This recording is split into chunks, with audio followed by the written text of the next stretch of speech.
Hello, everybody, and thank you so much for joining us today.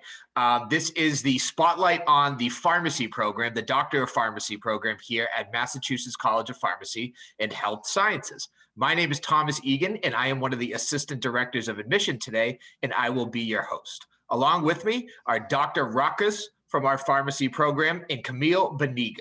So we're going to have both of them answer some questions for you today and give you a lot of information about what it's like to be a professor at MCPHS and in the pharmacy program, and Camille to give you real life experience as somebody who is going through it right now. So I am going to jump right into the questions, starting with Dr. Ruckus. So, Dr. Ruckus, could you describe the strengths of the PharmD program that makes it the best choice for incoming students? Thank you, Tom. So I can think of essentially four strengths of the Doctor of Pharmacy program at MCPHS University. The first is everything that we do is student focused. So we are dedicated to the success of our students in the Doctor of Pharmacy program. So in that vein, we have lots of resources for our students in the program. We have offices such as our CASE, which is the Center for Academic Success and Enrichment. In the CASE, students have faculty coaches that can help them in terms of courses they will be taking. They also have faculty mentors as well that can direct them on their journey. There's also peer tutoring, so students can actually sign up for tutoring for various courses as well. We also have lots of other things that can help in terms of student success, such as the math center, the writing center, as well as counseling services. So that's number one. Number two is we have dedicated faculty. So again, to go along with student success, our faculty are available to students. Faculty have office hours during the week as well as appointments. So students can come to office hours on a first come, first serve basis, or they can set up an appointment for devoted time just for them in terms of a course or just to talk about the things that are going on in their program. Pharmacy professors also have recitation sessions, also known as review sessions for exams as well as lecture material. So giving students the opportunity to come outside of class time to actually review material that was presented on lectures as well as material that was presented on exams. So that's number two. Number three is we are located in the Longwood medical area. So just outside of our door, we have world-class institutions such as the Beth Israel Deaconess Medical Center, the Joslin Children's Hospital. So these are world-class institutions that folks know about that students in our Doctor of Pharmacy program are able to do clinical rotations at these institutions.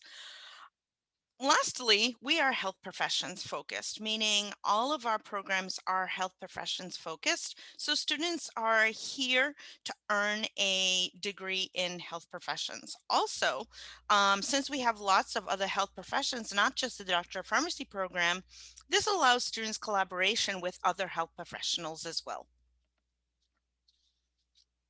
Excellent. Thank you so much, Dr. Ruckus. And over to our student panelist, Camille. Question for you. So why did you choose MCPHS, Camille?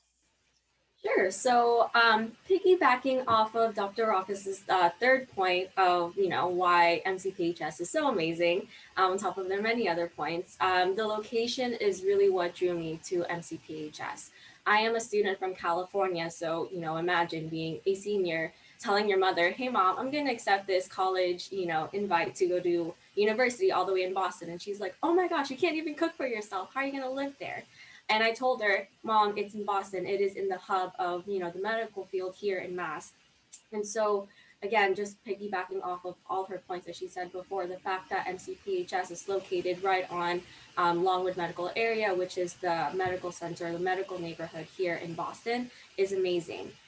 In my experience, I have come across many, many professors, many lab preceptors, and just many faculty that have worked at these different clinical sites.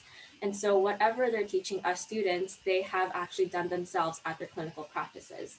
And because they're still practicing professionals while they're teaching, while they're, um, leading us to be healthcare professionals, leading us to be pharmacists, they also themselves have to keep up with the changing guidelines, with the changing times. Hey guys, last year I taught this class, but this year we came out with a new drug for diabetes, so here it is.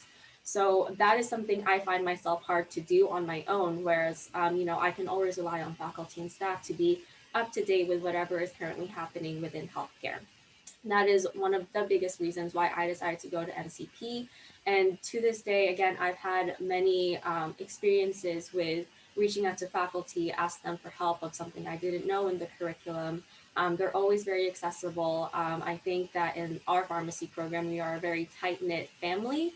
Um, our professors, again, are just very accessible. You can always reach out to them via email. And with the pandemic and with everything being online, they have made themselves even more accessible, and just really accommodated to the students' needs, because again, it is hard being online all of a sudden. It is hard going through this entire thing, but the professors are always here for us, and so they also accommodated the courses to our needs, with everything being online. So they're very, very flexible. But again, they're practicing professionals, and that's what I have loved most about MCPHS, is that I truly learn from people who honestly are going to be my coworkers in a couple years. That is excellent. That's great to hear, Camille. I appreciate the detailed answer too, kind of hitting on a bunch of aspects there. So we're going to bounce back to Dr. Rockus. So question 2 for you, Dr. Rockus. What do you enjoy most about teaching at MCPHS? So actually, I'm an alum of MCPHS. So I graduated with my bachelor's program as well as my doctor of pharmacy degree. And then I did a residency in New York. And then I came back to Boston, worked in the city at one of the hospitals, and then decided to come back. And what I love most is working with other dedicated faculty members, as well as working with our motivated students. So it's great day in and day out working with our students, serving as a resource for them, serving as a mentor for them. Um, it's something that gets me out of bed every day. So I really love working with our faculty and working with our students. That's excellent. And I wish I mentioned that off top, that you are not only a professor, but an alumni. So we love to have that. Keep it in the community. That's fantastic. So back to you, Camille. Can you share some examples of how your program has prepared you for your career in healthcare? Yeah, I guess I kind of pre-answered this before too, but yeah, so just going back of how the curriculum really is tailored to today's needs. And also with the ever-changing needs of healthcare society and just healthcare in general, it's really important to keep up with, what's new and what's current. And even just yesterday at work, I work at a hospital, we were talking about the new guidelines that, this society has put out, NCCN. And I was telling them like, oh yeah, we learned it last semester during my therapeutics class. And so that's one of the things that I really loved about MCPHS, and just the fact that they always constantly make sure that we are putting our best foot forward, and that when we're graduating, we are the best healthcare professionals that we are meant to be. Excellent. Thank you so much, Camille. So going back to Dr. Rockus, can you provide examples of accomplishments, appointments, accolades for faculty within the Doctor of Pharmacy program? Sure. So our faculty serve on lots of different organizations, so professional pharmacy organizations, both state, such as the Massachusetts Pharmacists Association, as well as national organizations, such as AACP, ACCP, the American Pharmacists Associations, etc. So faculty serve both at the state level as well as the national level. Faculty also hold offices in some of these professional organizations as well. So most recently, one of our faculty was named the president of the Society for Pain and Palliative Care Pharmacists. So this is a great accomplishment for her, where she will be able to work with other pharmacists who are specialized in pain to come up with various guidelines, etc., that other pharmacists will ultimately follow. Faculty also present at national meetings, so poster presentations as well as various podium presentations, etc., on their work that they do, research they do, etc. Um, Faculty also board certified in their specialty area as well. So one of our faculty was just recently board certified in toxicology. We have faculty certified in various therapeutic areas such as cardiology, infectious disease, etc. Faculty have also been named as fellows of professional organizations, and this is a great achievement as well, where through various accomplishments in your profession, you are named as a fellow of a professional organization. So most recently, we had another faculty who was a member who was actually named a fellow of the American Geriatric Association. That's excellent and very impressive to see how many boards that our faculty sit on, and very exciting. So bouncing back to you, Camille, excuse me, what are your plans following graduation? Sure. So I am graduating next year, May. It's so scary to say. So that means I have been researching about what I should be doing and what I should, want to strive for following graduation. As of right now, I am aiming for a PGY1 residency, which stands for Postgraduate Year 1 Residency. In today's again, just constantly reiterating the fact that it's constantly changing. But today, in order to work as a clinical pharmacist in most hospitals, graduated students would have to go through residency, which is basically just extra practice and extra guidance after you graduate before you become you are a pharmacist during residency, but during residency, you are still under the tutelage of a preceptor. So at that site, at that hospital, or wherever you do your residency at, you will be under the preceptor. So you won't be fully on your own just yet. They will be teaching you the ropes, and they'll be teaching you the ins and outs, and just really how to be a fully fledged pharmacist. And so that is what I am hoping to do. I don't know if I want to specialize just yet. I am interested in something called ambulatory care, and I, want to try to go for that. But I have also during or the start of summer this year, I will have my APPY rotations, and APPY rotations basically is Advanced Pharmacy Practice Education. I believe that's the acronym. Too many acronyms in pharmacy. But what it is, rotations, is that it's a 6-week long block, and you have 6 blocks to finish. And each block comprises of a specific practice site that you will be at for, again, 6 weeks. So for example, you have ambulatory care rotation, then you have institutional rotation, which you work at a hospital, and you learn the ropes of that hospital. Then you have community rotation, working at CVS or Walgreens, etc.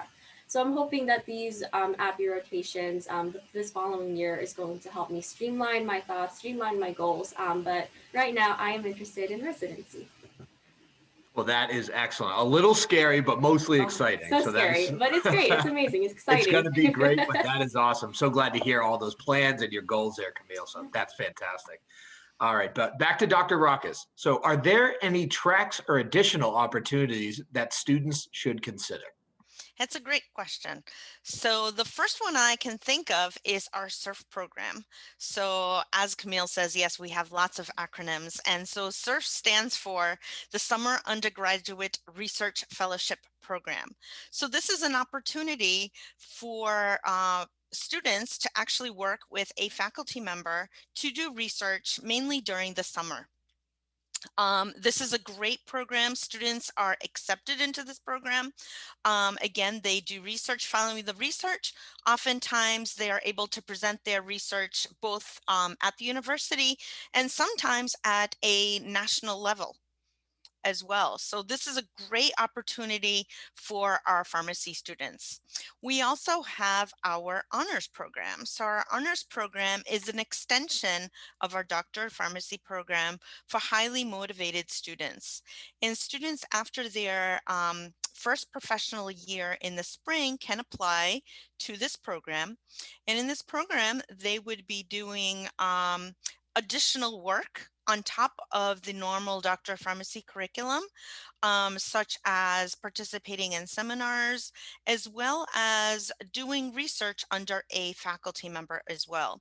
And again, this can give students an opportunity to participate in a research project, gain more research experience, more presentation experience, and oftentimes students in this honors program also are able to present at national meetings. We also have certificate programs. So most recently, the Precision Medicine Graduate Certificate Program was established, and Doctor of Pharmacy students can actually take courses in their um, third professional year, professional elective courses that can then count towards this graduate certificate that they would complete um, later on. We also have lots of professional electives. And so students in their third professional year would take professional electives in areas of interest, so such as cardiology, oncology, etc., which then can help them in deciding what type of elective API rotations they might decide on. So what Camille was alluding to, the API rotations she would be doing. If I am, for instance, very interested in specializing in cardiology or learning more about cardiology, I could take a cardiology professional elective, and then I could try to also elect a cardiology API rotation. So thereby kind of solidifying my interest in the cardiology realm. Excellent. Well, thank you, Dr. Atkinson. I think it's always so great to hear from not only a student who's doing it and soon going into the workforce, but from a doctor herself who shows that it's not nearly as specific or few options as some people may think when they think about pharmacy, because a lot of people are just getting into it now in their own journey, but there's so many other options that you can take once you get involved. It's so great to see how, Camille, you're doing it, and Dr. Ruckus, you know of all many and have done all these. So it's fantastic how many options are there. So bouncing back down to you, Camille, this is a little more general. So please tell us about some of your activities outside of the classroom. It could be an internship, volunteer experience, anything that you think would be useful. Sure. So some of the few responsibilities I have outside of the classroom but on campus, I am treasurer for a pharmacy professional organization called Herbal RX.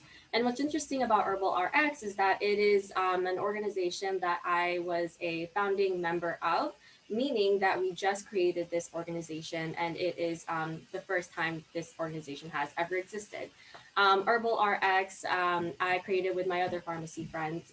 What it is that it focuses on herbal supplements and how people and patients can incorporate that into their medication regimen if that is something to their interest. So we try to tell patients, or we just try to educate people, the benefits of ginger, but hey, if you're taking this medication, don't take ginger, stuff like that. So it's a really interesting organization. It's interesting to see how our classmates react to it. To be honest, at first I was unsure of who was interested in herbal supplements because it's not traditional, but to my surprise it's actually becoming really popular. People are attending meetings, so yay. So it's going off on a really good fun. It's been an amazing start to this organization. So I'm treasurer for that. I am also president or student vice president of another honor society that's different than what Dr. Ruckus has mentioned. This honor society is called Phi Kappa Phi. So I just became president of that. But really, this honor society is for students in the pharmacy program. You'll get inducted into the society during your 5th year. So it's not anything first year students have to worry about. But honor society and just having that on your resume, it's always good to keep in the back of your mind as you progress throughout the program. So that way you can focus on your studies and you can set a goal for yourself. Okay, like I want to get into this, I want to get into that. So it's always good to keep in mind of that. So that's my on-campus responsibilities. Off campus, as I have previously alluded to before, I work at a hospital, so I'm a pharmacy intern for Beth Israel Deaconess Medical Center. I have worked there for a little under 2 years now. So what's funny, how I got that internship. So just again, connecting back to the fact that our faculty and our preceptors are professionals who are still working in their field. I was in lab during my third year here at MCPHS. I was in pharmacy lab. And one of my preceptors during lab mentioned that she was an overnight pharmacist at Beth Israel. And the summer between your second and your third year in the pharmacy program is when students will get their pharmacy intern license. And so, since I just recently got my license, I was ready to go. I was ready to become an intern somewhere, anywhere. So I asked her, "Hey, so you work at the hospital? You guys, looking for students?" And she said, "Yeah, actually, we're looking for students." And so she gave me the contact of the person to email and send my resume, my CV, all that stuff over. And that's how I got the job. I still talk to that preceptor to this day. She still precepts lab. I saw her actually the other day, and she said hi to me. I said hi to her in a private chat. How are you doing? So you keep contact with your preceptors and your faculty. So that's something I do as well. So I love it at the hospital. Always learning new things. I'm seeing how pharmacists work and what their workload is and the workflow. So it's good experience on my end for when I graduate.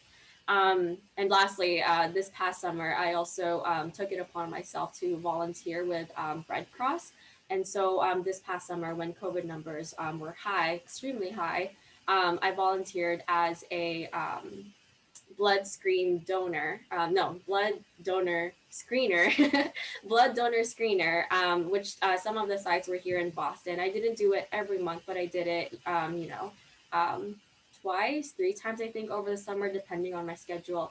But it was a really good experience. It wasn't, anything too hard, but it's good to give back to the community. And so, it's just a quick sign up on Google through Red Cross. It was a quick background check, and I was ready to go as a screener. So that was something I did over the summer. Thank you, Camille. I think it's safe to say that you are staying busy during Oh, these yeah. years in and out of the classroom. Oh, So it's yeah. great to hear how active you are. That's fantastic again. So final question for Dr. Ruckus. Can you share some examples of student outcomes in the Doctor of Pharmacy program? Sure. So, as Camille alluded to, she's interested in a PGY1 residency program. So, approximately 18% of our graduates actually go on to residency or fellowship programs. So, again, residency programs are more focused on patient care activities. There are hospital residencies, there are ambulatory care residency, etc. And then we also have fellowship programs.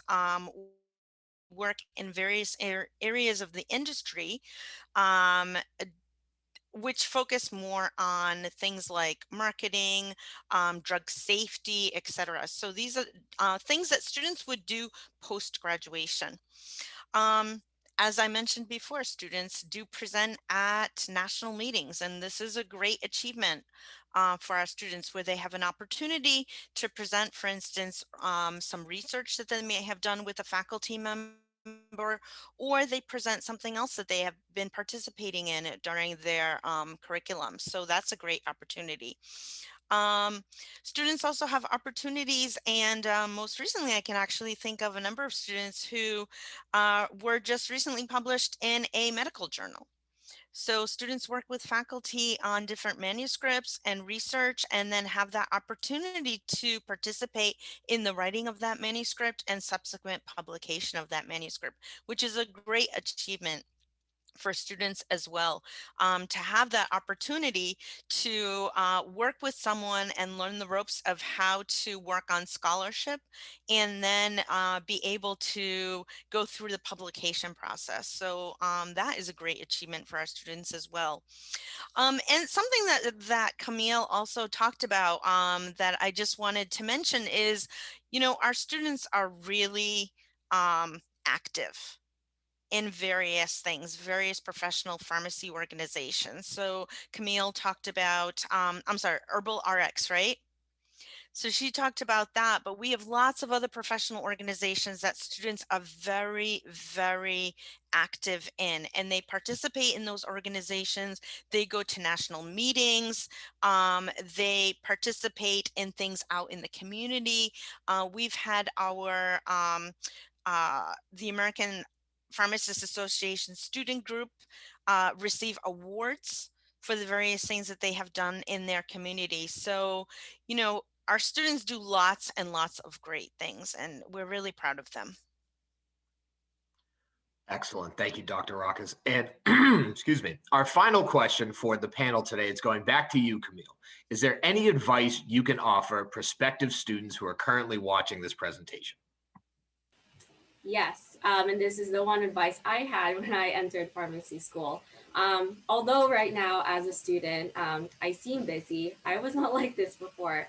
The first 3 years and maybe 3.5 years of pharmacy school, I just really didn't, see the importance of professional organizations. I just really didn't put myself out there in trying to join organizations and trying to become a board of an organization. And so I really just was, I worked at the hospital still, not the first 3 years, so Xing on that. So I was just a student. And so I thought that was good enough. And I thought, okay, like as long as I focus on my studies. Studies are important. They are what is going, they are important because really that's what you're going to work with when you graduate. But it's also good to be a well-rounded student with connections. And so the importance really of organizations and joining these organizations is to put yourself out there, put your name out there, and get experience with work, as Dr. Rockus has mentioned, that you can put your name in. So publications, projects, being able to present at national meetings, as was previously mentioned before. So this past year, again, because I was just, okay, like let's get it going, like let's get our hands on things. I was actually able to present at mid-year, which is a big conventional meeting that students who are interested in residency would go to during their 5th or 6th year time as a student, and it happens every year in December. So I was actually able to present a poster during that meeting, which if I was a 3rd-year student looking forward, I would never imagine myself doing that. But it's good to put yourself out there, no matter how uncomfortable it may seem. Oh, the honors program seems so hard. Try for it, go for it, because they are doing amazing things. CERC program, I don't want to waste my summer. It's not only senior summer, it's good experience. You're working with a faculty, you're getting research done. I'm not sure if I can be a treasurer. I don't know the responsibilities. The old treasurer will help you. Don't worry. So, that's what I was scared of when I was trying out for these positions. But, I told myself like, hey, you really got to do something. You got to build that resume, girl. So it's good to get your feet going. It's good to just, walk first and then run later. But just, again, when you're first year, I'm not saying that you have to join 5 different organizations, but maybe put your hands in one and then work your way up. 2nd year, maybe you want to join the e-board. 3rd year, maybe you want to be president. So that's what I experienced my time as a student, and what really helped me realize that were other students. A lot of my friends were, doing these amazing things, joining these amazing organizations. And so it's really good because that is motivating you to become better, become a better student, and just really round yourself with experiences. Excellent. Well, that is it for our panel today. Thank you so much to our panelists for providing that great information. So thank you, Dr. Rockus, and thank you so much, Camille. And thank you especially to our audience. I hope you found this spotlight on the Doctor of Pharmacy program informative, helpful, and interesting. And if there's anything that you have questions about or you'd like to chat in further detail, please reach out to the admission office. Myself or another counselor would be more than happy to chat with you. So thank you so much for attending, and have a great day.